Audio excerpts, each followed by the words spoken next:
Glad to have you back. Now, on the drive to promote cultural tourism, and of course diversify the economy at this time, tourism, many have said, is the way to go, one of the ways to go anyway in Nigeria. Yeah. So in the last 6 decades, the tourism sector has evolved to become one of the fastest growing and most important economic sectors, benefiting destinations and even communities worldwide. Now today, tourism represents an estimated 10% of the world's GDP, and Nigeria's vast and rich cultural heritage, if strategically repositioned, could become a major income earner for the country. Absolutely, but unfortunately, cultural tourism, which has been identified as Nigeria's area of high comparative advantage, is however still lacking in that regard. The country is yet to get a place on the world tourism map. Now, from good tropical weather, beaches, waterfalls, game reserves, parks, hills and rocks, springs and lakes, museums, historical relics, cultural festivals, among others, Nigeria is indeed endowed. The United Nations World Tourism Organization forecast an expected 1.8 billion tourist arrivals worldwide by 2030. A huge figure, really. Well, of the estimated tourist arrivals projected for 2030, which would generate billions of foreign exchange, but how many is Nigeria expecting to get out of that? And how can the country boost its tourism potentials? We have in the studio with us the regional manager of Lake Services Limited, Tani Olubumilola. Lake Services is a language training center. Good morning to you and thank you for joining us. Nice to have you join us now. Same here. Yeah, it's my pleasure. Yeah, you're welcome. It's really a pleasure. It seems that Nigeria somehow is not getting it right in harnessing its tourism potentials. How can this be salvaged? I think the major issue is the fact that we are not marketing our tourist attractions well at all. There's Badagry, which we market, then Olumo Rock, and that's basically it. Then probably the Calabar Festival. But we need to really focus on all the other tourist attractions we have in the country. We used to have Arugungu Festival. Exactly. We used to have Yankari Eyo, we have Eyo Festival, Osun Osogbo, all those ones. We need to market them so that people can know we actually have a lot of things. We have lots of tourist attraction here in Nigeria. We have things. We are rich in culture. We are rich in a lot of things. And if we don't let people see that, they won't really want to come and see what we have. Now, even before marketing, one would say, well, you need to do the proper packaging before you market. Now, the ones you mentioned, like the Olumo Rock, is a natural, it's just there. It has to be repackaged. Well, the government has done I think they've done something. Yeah, they've done something, but when you travel the world, for instance, and you see natural sites, you see the aesthetics of the beauty you add to naturals, it's rocks and all of that. That doesn't seem to be happening in Nigeria yet. Yeah. Everything is still to a great extent in their crude, natural. They want to spend money to get money. Want to maintain the natural state, all of those things. But I think what we just need is a bit of more imagination. When we see something that nature has given us, we should look at them and go like, okay, how can we develop these things? How can we get more from them? Because all the other countries you're talking about, they actually just use their imagination. How can we make this more attractive to the world, basically? And one of the ways we can do that, it's by, this history, the story behind the story. Like Olumo Rock, we've heard the story behind it, but that the people of Igba, they used to hide there and stuff, during the war and everything. There are different stories that are there behind each symbolic of them. Yeah, they're quite symbolic. So we could start telling those stories. It's all about telling stories. Start telling the stories in the language that people, the foreigners, would understand. Market our people. Nigerians are wonderful people. We are accommodating, we are hospitable, we are friendly. Market that to people. So the foreigners are coming in, or they are going online checking out, okay, where do I go for summer holiday? And they run across something about Badagry or something about Ondo States, whatever natural resource they have over there or tourist attraction they have over there, and then they read the story behind it and they are interested. They read about the people. Apart from the attraction, really, don't you think that there are some things that that still need to be put in place? For example, yes, okay, oh, but Badagry in Nigeria is attractive, I should go. Yeah. But then there is the worry about security. Yeah, agreed. The security issue is a bit of a problem, but it's being managed. The government is working on that. We had some foreigners come in recently, and for them, they were like, they've heard a lot of horrifying stories about Nigeria, but it's not as horrible as they were made to believe, because the way they felt was like, once you just get in, they just kidnap you from exactly, there. because well, the reality or the perception out there is they think Africa is just like a village. Exactly. So how does the government, the Nigerian government, and even African governments really at large, bring themselves out of that box and market what they have, promote, because even internally, do you think Nigerians are even going to these places as they are expected to go to? Yeah, we're not doing much of that yet. Probably because we don't know. Because we know a lot of people that would prefer to travel to, let's say, Dubai. On vacation and go with their family. And they don't know some places are here in Nigeria that they could actually go to. I was speaking with somebody recently and they said, oh, they planned a trip. They wanted to go to, I think, Ogudukatu Ranch, that they didn't know it was that interesting. So that was where they were taking the kids for Christmas.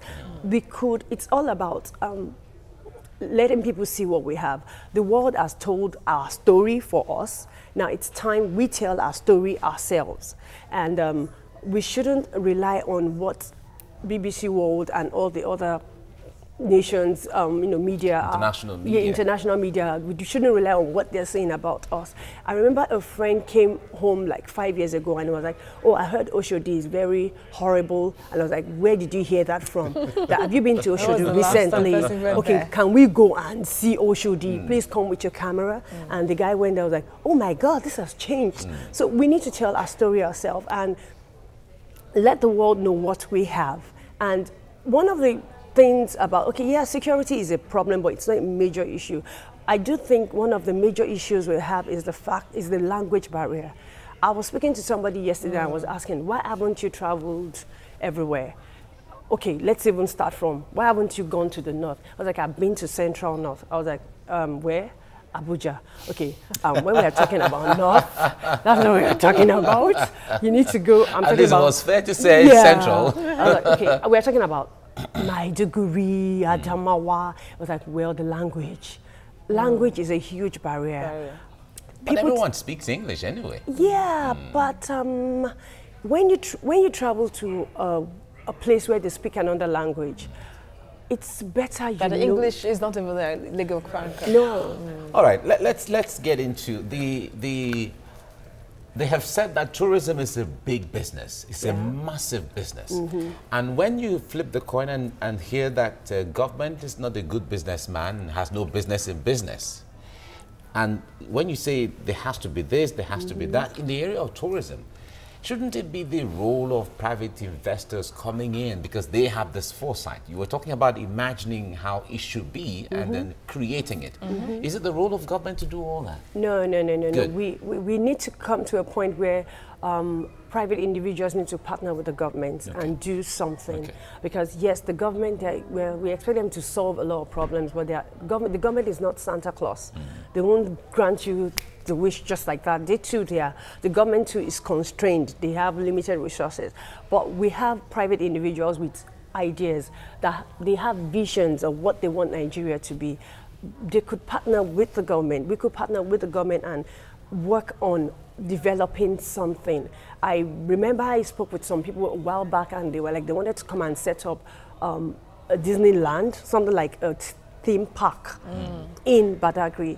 That's something that was, when I heard that, I was like, oh, that's interesting, because we just have Whispering Palms and we have the seaside and the slave, the first building, the first story building in Badagry, and what else do we have?